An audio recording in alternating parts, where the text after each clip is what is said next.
Hello बच्चों, हाय। कैसे हैं आप लोग। तो बच्चों आज हम नई वीडियो के साथ आपके सामने हाजिर हैं।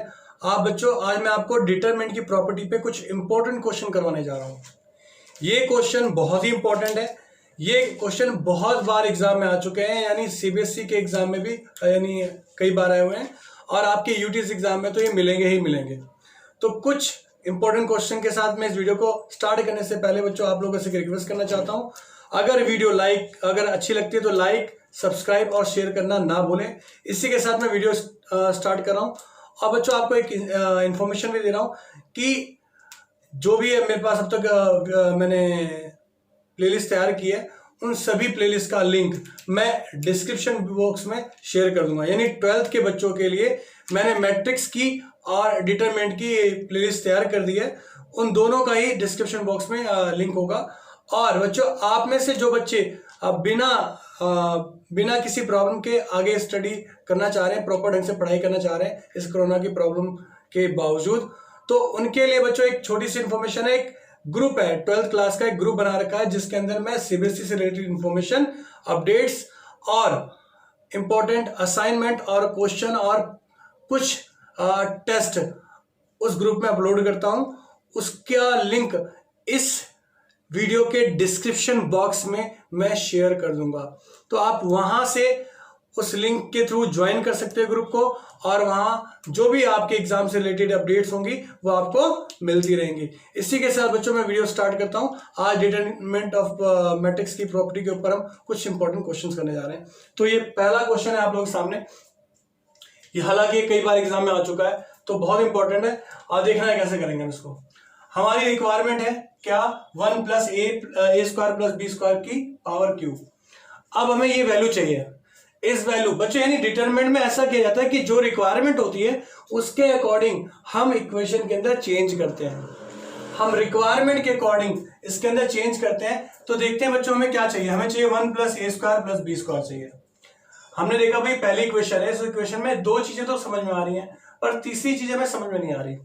तो हम तीसरी चीज को डील करने के लिए, यानी तीसरी वैल्यू को निकालने के लिए क्या करेंगे, इसे पॉजिटिव बनाना है हमें। तो क्या करेंगे, हम नीचे वाली इक्वेशन की हेल्प लेंगे। जैसे बच्चों मैं यहां पर क्या करने जा रहा हूं, मैं r1 tends to r1 + b r3 कर रहा हूं। अब बात आती है कि सर आपको पता कैसे चला कि आपने बी से किया। मैंने क्या कहा, मुझे आंसर के अकॉर्डिंग अपना रिजल्ट अपनी इक्वेशन बनानी है। तो बच्चों 1 + a² + b² चाहिए था। फिर मैंने देखा यहाँ पर 1 + a² है और माइनस का b² है, और यहाँ पर 2b है। अगर मैं इसे b से मल्टीप्लाई कर दूं तो ये 2b² हो जाएगा, और अगर ऐड कर देता हूं तो 1 + a² + b² हो जाएगा। हमारी नीड यानी फुलफिल हो जाएगी यहाँ पर। तो इसलिए मैंने क्या किया, इस थर्ड वाली इक्वेशन के साथ b को मल्टीप्लाई करके पहले के साथ ऐड कर दिया। इस प्रॉपर्टी को लगाने के बाद ये फॉर्म चेंज हो जाएगी। अगला बच्चों, मुझे एक ही थोड़ी नहीं चाहिए, मुझे तो पावर 3 है, तो मुझे 3 कंडीशन इसमें चाहिए। तो मैंने देखा कि यहां पर भी मेरे को कुछ ऐसी फॉर्म मिल रही है जिसमें मैं बना सकता हूं ऐसा। तो यहां देखा बच्चों मैंने क्या कि 1 - a² + b², ये दोनों तो ठीक है, पर इसमें प्रॉब्लम है। इससे कैसे डील कर सकते हैं, तो बच्चों अगर मैं इसे a से मल्टीप्लाई करके माइनस कर दूं तो ये प्लस का हो जाएगा, और ये कंडीशन सेम आ जाएगी। जैसे मैं यहां पर लिख रहा हूं r2 tends to r2 - a r3। एक इंपॉर्टेंट बात बच्चों, आप जब भी क्वेश्चन करें तो अगर एक साथ दो ऑपरेशन अप्लाई करते हैं तो किसी एक के बेस पे ही, जैसे मैंने यहां भी r3 लगाया, यहां भी r3 लगाया, तो एक r3 की हेल्प से उसमें चेंज करेंगे। आप अल्टरनेट नहीं करेंगे। अगर अल्टरनेट करना है तो 1 बाय 1 स्टेप लगा के सॉल्व कीजिएगा। तो यहां पर देखते हैं बच्चों, इस वैल्यू को निकालने के लिए क्या किया जाएगा। अगर मैं यहां सोल्यूशन निकालता हूं तो मुझे यहां पर क्या मिलेगा, इस प्रॉपर्टी के अकॉर्डिंग। देखिए ध्यान से, इस वाले पार्ट को अगर मैं यहां सॉल्व करना चाह रहा हूं तो क्या होगा, अगर मैं b से मल्टीप्लाई करता हूं तो 2b², 1 + a² - b² + 2b² क्या हो जाएगा, 1 + a² + b² हो जाएगा। यही हमारी रिक्वायरमेंट थी। अगर मैं बच्चों b के साथ इसे मल्टीप्लाई करता हूं और यहां ऐड करता हूं तो ये वैल्यू आ जाएगी 0। ये क्या आ जाएगी, 0। अब इसके लिए, इस वाले पार्ट के लिए करते हैं हम। देखो r1 बोल रखा है बच्चों, मैं क्या रखूंगा, -2b। फिर उसने क्या बोला बच्चों हमसे, कहा प्लस, फिर b। r3 हमारा क्या है, इसके नीचे r3 कौन सा है, ये है ना r3 इसके लिए। तो 1 - a² - b²। तो माइनस का 2b plus b minus B A square minus B की क्यूब। बच्चों मैं इस पार्ट को, हाँ, इस आंसर को यहाँ रिमूव कर रहा हूँ, यहाँ से इरेज कर रहा हूँ जिससे कि स्पेस मिल सके हमें। तो बच्चों ये माइनस का b हो गया, ये माइनस बी ए स्क्वायर और ये माइनस की बी की क्यूब। अगर मैं यहां से माइनस बी कॉमन निकाल लेता हूं तो मुझे 1 प्लस ए स्क्वायर प्लस बी स्क्वायर मिल रहा है। मतलब मैं इस वाले प्लेस की जगह माइनस बी 1 प्लस ए स्क्वायर प्लस बी स्क्वायर लिख सकता हूं। सेकंड, इसके बाद मैंने चेंज किसमें किया, R2 में किया। तो R2 में क्या होगा बच्चों, अगर मैं देखो ध्यान से, R3 था ये, इसे a से मल्टीप्लाई किया, सब्ट्रैक्ट करना है, तो अगर मैं सब्ट्रैक्ट करूंगा तो क्या हो जाएगा, यहां पर 0 हो गया। अगर मैं इसे a से मल्टीप्लाई करके माइनस करता हूं तो ये प्लस का 2b स्क्वायर हो गया। अगर इसके साथ ऑपरेशन होगा तो क्या होगा, 1 प्लस ए स्क्वायर प्लस बी स्क्वायर। आप करके देख लीजिए, जो आपने एलिमेंट्री ऑपरेशन सीखा था उसी एलिमेंट्री ऑपरेशन के अंदर इसको पुट करना और सॉल्व करके देख लें, वैल्यू मिल जाएगी। अगला बच्चों ये वाला पार्ट है,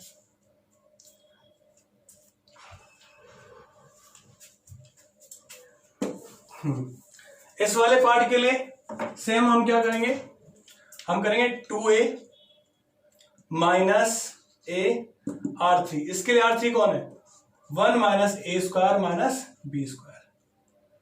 तो बच्चों यहां पर क्या होगा, 2a माइनस ए प्लस ए की क्यूब प्लस ए बी का स्क्वायर।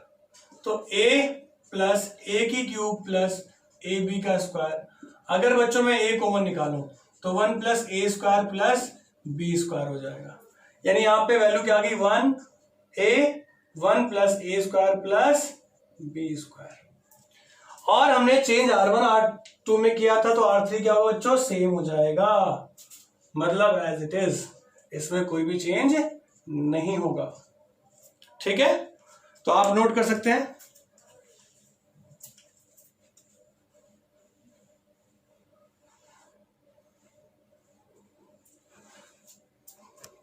हाँ जी बच्चों, इसके बाद बच्चों हम क्या करेंगे, डिटरमिनेंट की प्रॉपर्टी में हमने पढ़ा था कि जब भी कोई कंडीशन, यानी हमें कुछ भी कॉमन निकालना हो तो पूरी रो से निकलेगा या पूरी कॉलम से निकलेगा।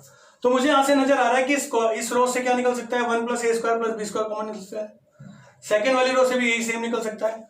तो यहां पर मैं क्या लिखूंगा, मैं यहां लिखूंगा taking out 1 plus A square plus B square from R1 and R2, taking out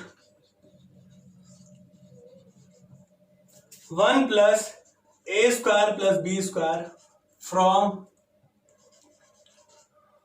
R1 and R2 respectively। कोई वो फर्क नहीं पड़ता, आराम से आप कॉमन निकाल सकते हैं। जैसे ही आप कॉमन निकालेंगे बच्चों, ये कॉमन निकाल लिया आपने, 1 प्लस ए स्क्वायर प्लस बी स्क्वायर, पहले वाले से आपने कॉमन निकाला तो यहां 1 बचा बच्चों, ये 0 हो गया, और यहां बच्चों माइनस का b। ऐसे बच्चों जब यहां से आप कॉमन निकालोगे तो ये 0 हो गया, ये 1 हो गया, ये a हो गया। अब जब ये दूसरा भी निकालिए तो स्क्वायर हो जाएगा यहां पर। ये बच्चों क्या हो गया, 2b माइनस का 2a 1 minus a square minus B square. ठीक है, आगे चलते हैं बच्चों। अब हमारे पास ये कंडीशन, आप ध्यान से सुनिएगा, इसमें सबसे इंपॉर्टेंट बात क्या है, इसमें प्रॉपर्टी ऑफ एक्सपेंडिंग। ये कब लगाया जाता है बच्चों, प्रॉपर्टी ऑफ एक्सपेंडिंग तब लगाया जाता है जब हमारे पास डिटरमिनेंट सिंपलेस्ट कंडीशन में हो। ज्यादातर एक रो में 2 जीरो या एक कॉलम में 2 जीरो अगर बन जाता है तो बहुत अच्छी बात है। अगर वो बनता नहीं है और हमारे पास जो कंडीशन है वो सिंपलेस्ट है तो भी हम एक्सपेंडिंग कर सकते हैं। तो हम क्या लिखेंगे यहां पर, expanding with respect to R1। ठीक है, वी गेट तो 1 प्लस ए स्क्वायर प्लस बी स्क्वायर का होल स्क्वायर, ये तो ओके है। इसके बाद बच्चों 1 इसके साथ क्रॉस, जो डिटरमिनेंट निकालने का तरीका है बच्चों वही, तो 1 के साथ करोगे तो एज इट इज होगा, कुछ भी चेंज नहीं होगा। माइनस इसका प्रोडक्ट किया बच्चों मैंने 1 के साथ, 1 रखा, इन दोनों प्रोडक्ट किया, ये आ गया माइनस, इन दोनों प्रोडक्ट किया, माइनस आना चाहिए, बाहर बीच का माइनस का है तो प्लस 2a स्क्वायर हो गया। ठीक है, उसके बाद पहला पार्ट पॉजिटिव, दूसरा नेगेटिव, और जीरो के साथ मैं कुछ भी लिख लूं वो जीरो होना है। पहला पॉजिटिव, दूसरा नेगेटिव, फिर पॉजिटिव, तो ये माइनस बी है बच्चों वैल्यू। ठीक है, इसके साथ अगर मैं सॉल्व करता हूं ये रो और ये कॉलम ऑफ, तो ये जीरो हो गया और ये माइनस का क्या हो गया बच्चों, ये जीरो हो गया, माइनस का 2b हो गया। तो आप नोटिस करेंगे कि 1 प्लस ए स्क्वायर प्लस बी स्क्वायर का होल स्क्वायर तो हो ही गया हमारे पास। ठीक है, और ये जो पार्ट होगा 1 minus a square plus a two square, तो बच्चों क्या होगा 1 प्लस ए स्क्वायर, ये माइनस का बी स्क्वायर और ये प्लस का 2b स्क्वायर है, तो ये प्लस का बी स्क्वायर हो गया। तो फाइनली अब आपके पास आंसर क्या आ गया, 1 प्लस ए स्क्वायर प्लस बी स्क्वायर की पावर 3। ये आपका आंसर है, ये आपका आंसर है। तो इस तरीके से हम क्वेश्चंस कर सकते हैं। तो ये इंपॉर्टेंट क्वेश्चन है आपके बोर्ड एग्जाम में आने के लिए, और ये कई बार एग्जाम में आ भी चुका है। तो बच्चों इस क्वेश्चन को आप ढंग से प्रिपेयर करेंगे। ठीक है, तो हम अगले क्वेश्चन यानी अगले क्वेश्चन के साथ शुरू करेंगे। इसे नोट कर लीजिए।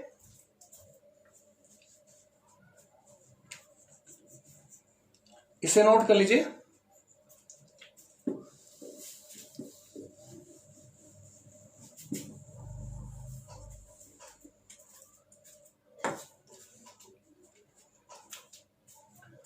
एक क्वेश्चन है 1 एक्स स्क्वायर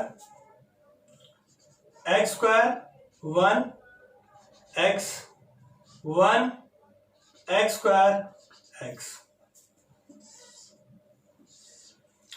इस क्वेश्चन का आंसर हमें निकालना है डिटरमिनेंट की फॉर्म से, और वो है 1 माइनस एक्स की क्यूब का, यानी हमें क्या निकालना है 1 माइनस एक्स की क्यूब का होल स्क्वायर। ये हमें प्रूफ करना है, ये हमें क्या करना है प्रूफ करना है बच्चों। तो ये कंडीशन ध्यान दीजिएगा, कैसे सॉल्व करेंगे हम, क्या है इसके अंदर, मेरा मेन एम क्या है, जो रिजल्ट है वो बना दो, जो रिजल्ट है वो बना दो। दूसरा मैं एक्सपेंडिंग तभी कर सकता हूं जब 2 जीरो मिल जाए किसी रो में या कॉलम में, तो इजी हो जाएगा हमारे लिए। तो इस फॉर्म को बनाने के लिए मैं एक काम कर सकता हूं, पहले 2 जीरो बना देता हूं। 2 जीरो कैसे बनाऊंगा मैं R2 tends to R2 minus, मैंने क्या किया बच्चों, मैंने किया कि R2 tends to R2 minus, ये एक्स स्क्वायर था बच्चों, आपने डिटरमिनेंट एलिमेंट्री ऑपरेशन पढ़ा था, उसमें मैंने क्या सिखाया था, जीरो कैसे बनाते हैं, जो यहां लिखा उसी से मल्टीप्लाई के सब्ट्रैक्ट कर दो। तो बच्चों यहां पर मैं क्या करूंगा, इसे एक्स स्क्वायर से मल्टीप्लाई के सब्ट्रैक्ट करूंगा। जब एक्स स्क्वायर से करूंगा तो क्या होगा एक्स स्क्वायर R1। अगला R3 tends to R3 minus, जो यहां लिखा है बच्चों, जो यहां लिखा है उसी से मल्टीप्लाई के सब्ट्रैक्ट कर दो, तो एक्स R1। याद क्या रखना है, जब एक साथ 2 ऑपरेशन लगाते हैं तो किसी एक ही रो या एक ही कॉलम की हेल्प से इसको उसके अंदर इफेक्ट डालेंगे हम। तो R1 की हेल्प से ही मैंने दोनों के अंदर इफेक्ट डाला। तो बच्चों मुझे क्या मिला यहां से 1 R1 सेम, क्योंकि इस पे कोई इफेक्ट नहीं पड़ा है, R2 और R3 पे इफेक्ट पड़ा है। अगर एक्स स्क्वायर से सब्ट्रैक्ट करता हूं तो x square minus x square 0। 1 minus, अगर मैं एक्स को एक्स स्क्वायर से मल्टीप्लाई करूंगा तो एक्स की क्यूब हो गया, और 1 में से सब्ट्रैक्ट करना है तो 1 माइनस एक्स की क्यूब। एक्स स्क्वायर से अगर से मल्टीप्लाई करता हूं तो एक्स माइनस एक्स की क्यूब, ये एक्स का 4 हो जाएगा बच्चों। भाई एक्स स्क्वायर से करोगे तो एक्स स्क्वायर हो गया, एक्स स्क्वायर था ही, एक्स स्क्वायर और हुआ तो एक्स स्क्वायर की 4 हो गया, तो एक्स माइनस एक्स की 4। अगला बच्चों एक्स से मल्टीप्लाई का सब्ट्रैक्ट इसमें करना है, इस वाली प्रॉपर्टी के बिहाफ पर, तो ये 0 हो गया। अगर इसे x से मल्टीप्लाई करके सब्ट्रैक्ट करते हो तो ये भी क्या हो गया 0 हो गया, और अगर इसे x से मल्टीप्लाई करके सब्ट्रैक्ट करते हो इस प्रॉपर्टी के अकॉर्डिंग तो 1 माइनस एक्स की क्यूब हो गया। तो आप क्या करोगे, आपके यहाँ फॉर्म आ गई, मैंने कहा था किसी एक रो में 2 जीरो हो जाए या एक रो में कॉलम में 2 जीरो हो जाए, तो हमारा काम इजी हो जाता है, हम कैलकुलेशन डायरेक्ट कर सकते हैं। तो मैं यहां लिखूंगा एक्सपेंडिंग विद रिस्पेक्ट टू, पहली कॉलम है तो कॉलम फर्स्ट वी गेट, तो बच्चों यहां से क्या होगा, इसके अकॉर्डिंग करूंगा तो दिस माइनस दिस, तो 1 इंटू इन दोनों का प्रोडक्ट क्या होगा, 1 माइनस एक्स की क्यूब का होल स्क्वायर माइनस 0। तो फाइनली क्या आंसर मिल गया मुझे, 1 माइनस एक्स की क्यूब का होल स्क्वायर, ये मेरा आंसर हो जाएगा बच्चों। तो इस तरीके से आप ये क्वेश्चन कर सकते हो। ये जो भी मैं क्वेश्चन यहां करवा रहा हूं ये सारे सेलेक्टेड क्वेश्चन हैं और एग्जाम में कई बार पूछे जा चुके हैं, ठीक है। तो मैं कुछ और भी इसके साथ क्वेश्चन करवाता हूं, एक दो क्वेश्चन और डिस्कस कर लेते हैं। तो देख लीजिए मैं ये रफ कर रहा हूं,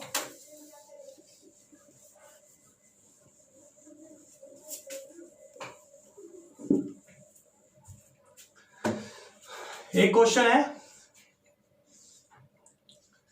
ए square plus 1 B square plus 1 C square plus 1 A B A C.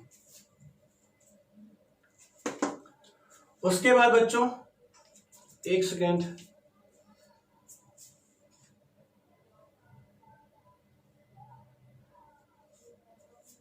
A B A C B C और सी बी, ये आपके पास फॉर्म दे रखी है, ठीक है।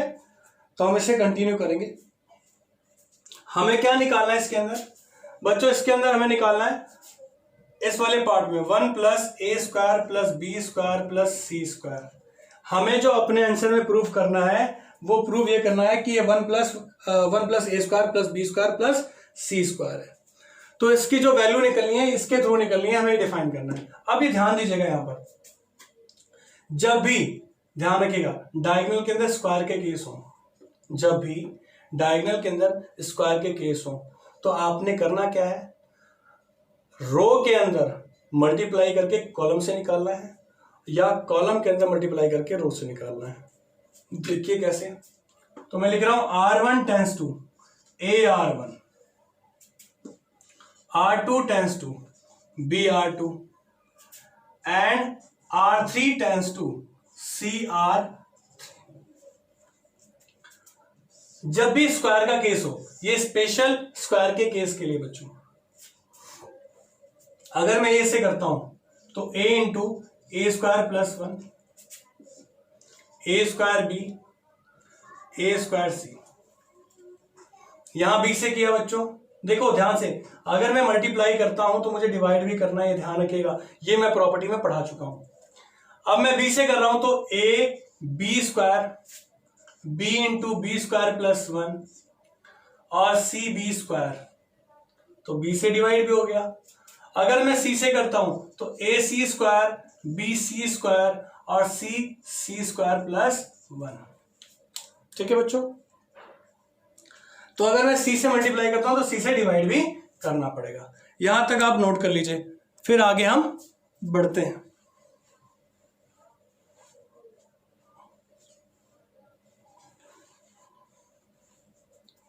ओके बच्चों आगे बढ़ते हैं।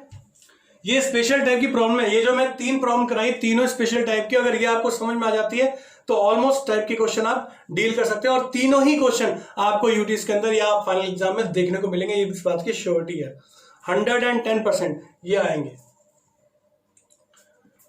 ओके हाँ बच्चों, एक छोटी सी रिक्वेस्ट भी है इसके साथ कि बच्चों वीडियो अगर अच्छी लगती है तो लाइक सब्सक्राइब और शेयर करना एकदम ना भूलें, ठीक है। और जिसे और भी आगे पढ़ना है या जो भी टॉपिक है वो अपनी वीडियो क्या नाम प्लेलिस्ट से देख सकता है, अपनी मनपसंद वीडियो, उसमें कोई दिक्कत वाली बात नहीं है। चलिए आगे बढ़ते हैं। मैंने कहा था मैं रो में मल्टीप्लाई करूंगा और कॉलम से बाहर निकालूंगा, तो यहां लिखूंगा taking out a b and c from C1 C2 and C3 respectively, ठीक है। मैं कॉलम से बाहर निकाल रहा हूं, अगर मैं कॉलम से बाहर निकालता हूं तो बाहर आएगा वो मल्टीप्लाई में आएगा, देखिए अगर मल्टीप्लाई में आता है तो भाई डिवाइड में ए बी सी तो हमारे पास पड़ा ही है। अगर मैं पहले कॉलम से ए निकालता हूं तो बाहर ए आ गया, तो इस कॉलम में आप इसको ऐसे लिख लेंगे। बी अगर यहां से निकालता हूं तो बी यहां मल्टीप्लाई पे आएगा, ये क्या होगा ए स्क्वायर बी स्क्वायर प्लस 1 और सी स्क्वायर। यहां से अगर मैं सी कॉमन निकालता हूं तो ए स्क्वायर बी स्क्वायर और 1 प्लस सी स्क्वायर हो जाएगा। कॉमन निकालने के बाद ये तो कट जाएगा बच्चों, ठीक है। अब देखो ध्यान से, अगर मैं ऐड कर दूं तो मेरे आंसर जैसी फॉर्म बनती जा रही है, तो मैं लिख सकता हूं R1 tends to R1 plus R2 plus R3। अगर मैं ऐसा कर देता हूं तो सारी की सारी रो ऐड होने के बाद 1 प्लस ए स्क्वायर बी स्क्वायर सी स्क्वायर, 1 प्लस ए स्क्वायर बी स्क्वायर और सी स्क्वायर, 1 प्लस ए स्क्वायर बी स्क्वायर और सी स्क्वायर। ये बी स्क्वायर सी स्क्वायर सेम, इसमें कोई दिक्कत वाली बात नहीं है।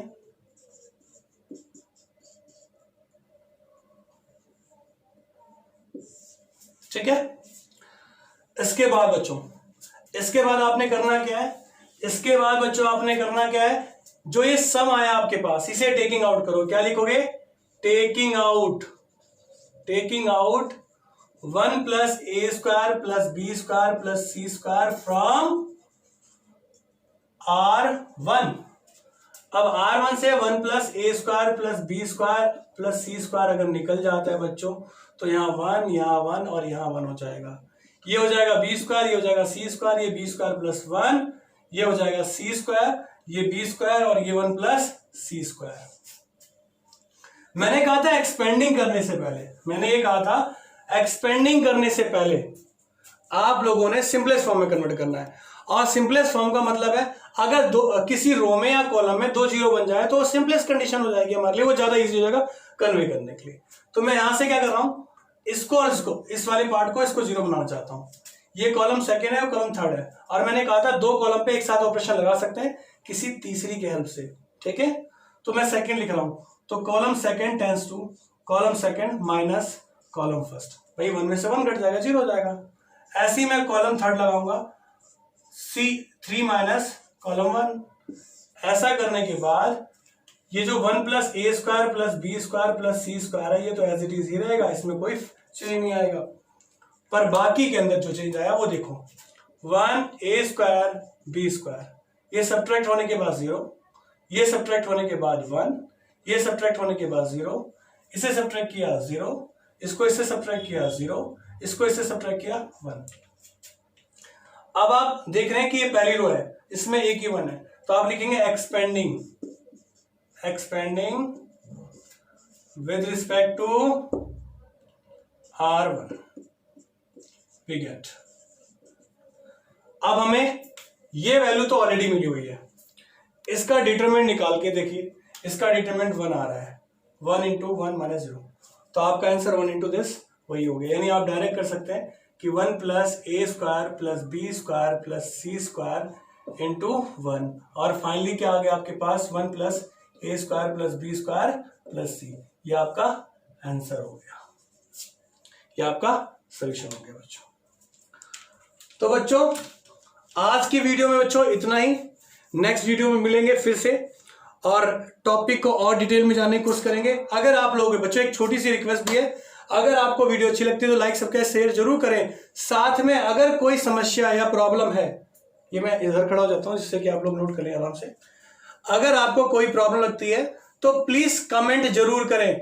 अगर आपके कमेंट रियल में एक पॉजिटिव फॉर्म में है तो मैं उसका आंसर जरूर करूंगा। मैं उसके ऊपर जो भी चेंजेस करने होंगे, जो इंप्रूवमेंट करना पड़ेगा वो मैं जरूर करूंगा।